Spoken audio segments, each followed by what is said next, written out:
Love जिहाद का जो विषय है वो अभी मीडिया पे काफ़ी ज़्यादा चल रहा है, क्योंकि यूपी के फरीदाबाद में निकिता तोमर नामक लड़की का काफ़ी खुलेआम उसके ऊपर अत्याचार किया गया, जो कि कुछ ही समय में खुलासा हो गया कि वो लव जिहाद के वजह से हुआ था सब कुछ। तो उसके बाद मीडिया ने वो काफ़ी चलाया, इसलिए अभी ऐसे लग रहा है कि वो काफ़ी रीसेंट इशू है, जबकि आपका काम काफ़ी सालों पहले से है उस विषय में। इसका मतलब ऑब्वियसली वो काफ़ी इफ़ेक्टिव प्रॉब्लम रहा होगा उस समय। तो उस बारे में आपका क्या कहना है? मैंने लव जिहाद इस विषय पर देश भर के लगभग 12-13 प्रांतों में, राज्यों में जाकर अध्ययन किया है। मेरे पास कई सारे केसेस पड़े हैं इस विषय को लेकर कि पहले वो मुस्लिम महिला नहीं थी, यानी कि हिंदू ही युवती थी। कभी कभी वो तो छोटे अल्पायु कह सकते हैं, 14-15 साल की लड़की, और वो अचानक से कहने लगी कि मुझे मुस्लिम होना है, ये तो नहीं था, लेकिन इसके साथ शादी करनी है, इसी व्यक्ति के साथ शादी करनी है, कुछ भी मानने के लिए तैयार नहीं। और वो लड़का मुस्लिम था। तो ऐसे अनेक सारे मामले मैंने देखे, कभी पढ़ना तो कम ही था, लेकिन अनुभव में इसलिए ज़्यादा आ रहे थे क्योंकि मैं पत्रकार थी। तो एक बार ऐसा हुआ कि मेरे ऑफिस में पत्रकार रही हूँ और उसके नाते विभिन्न विषयों पर काम भी करती हूँ। तो एक बार मेरे ऑफिस में मेरे ही सामने एक युवक आ गया और उन्होंने मुझे 3 विवाह विषयक पत्रिकाएं दे दी।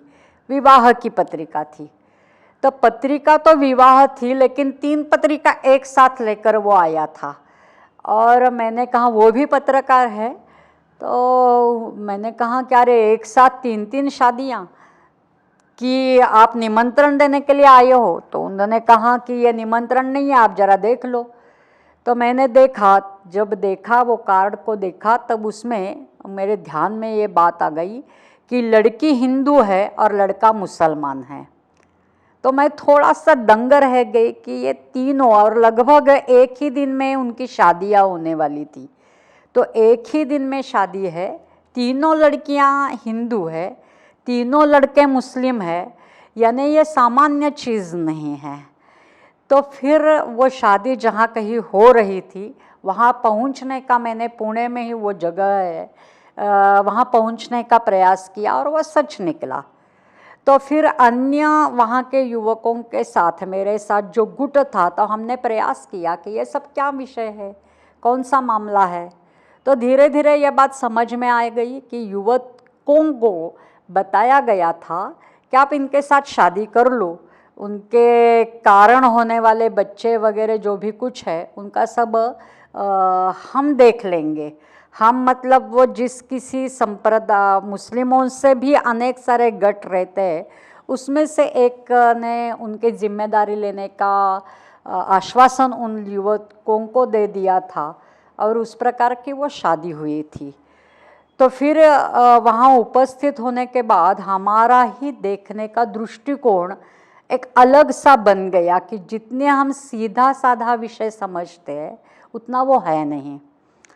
और ये भी ध्यान में आने लगा कि जैसे कि कभी कभी अंतर जातीय विवाह के प्रति देखा जाता है कि कोई एक मराठा समाज का है और लड़की मान लो कि ब्राह्मण समाज का है, तो कभी कभी नाराज़गी दोनों घरों से उत्पन्न होती है, नाराज़गी उत्पन्न होती है, लेकिन द्वेष उत्पन्न नहीं होता या भय उत्पन्न नहीं होता। लेकिन जब ये तीनों शादियां का अनुभव यानी कि देख लिए हमने, तब ये ध्यान में आया कि वहाँ उपस्थितों में लड़की के घर के कोई नहीं है, यानी कि केवल लड़की तो तैयार थी, ये भी समझ में आ गया, परंतु लड़के के साथ बहुत सारे हैं, लड़की के साथ कोई नहीं है। और इसके कारण एक तरह से हम सावधान हो गए, और जैसे पत्रकार को न्यूज़ मिलती है तब वो जागरूक होता है, वैसा हमारा हो गया और इस विषय के पीछे पड़ने का प्रयास किया। तब मेरे सामने एक केरल कौमुदी का अंक मुझे मिल गया केरल कौमुदी में 209 में एक वृत्त छप के आया था। वो वृत्त इस प्रकार का था कि केरल में लगभग 4000 केसेस मिली है जो कि लव जिहाद के नाम से जानी जाती है, और लव जिहाद का शब्द प्रयोग वहाँ के हाई कोर्ट ने किया हुआ था कि उन्होंने कहा कि ये जो शादियाँ हुई है, ये जो विवाह हुए, ये नॉर्मल नहीं है, ये कोई विशेष मामला है। और उसमें दोनों पद्धति के लोग तो आए थे, उसमें चर्च भी सहभागी था। चर्च वालों का भी कहना था कि अरे हमारे यानी कि क्रिश्चियन लड़कियां भी मुस्लिमों के साथ विवाह करती हुई दिख रही है, और ये नॉर्मल विवाह नहीं है, कोर्ट मैरिज भी नहीं है, लेकिन विवाह हुआ है ऐसा वो बताती है, और उसका पति करके जो आया है वो भी बता रहा है। और इस सभी मामले को, इस प्रकार के विवाह, उसका एक पद्धत रहता है, तो उस पद्धति को सबको मिलाकर कोर्ट ने भी कहा कि ये लव जिहाद जैसा लग रहा है।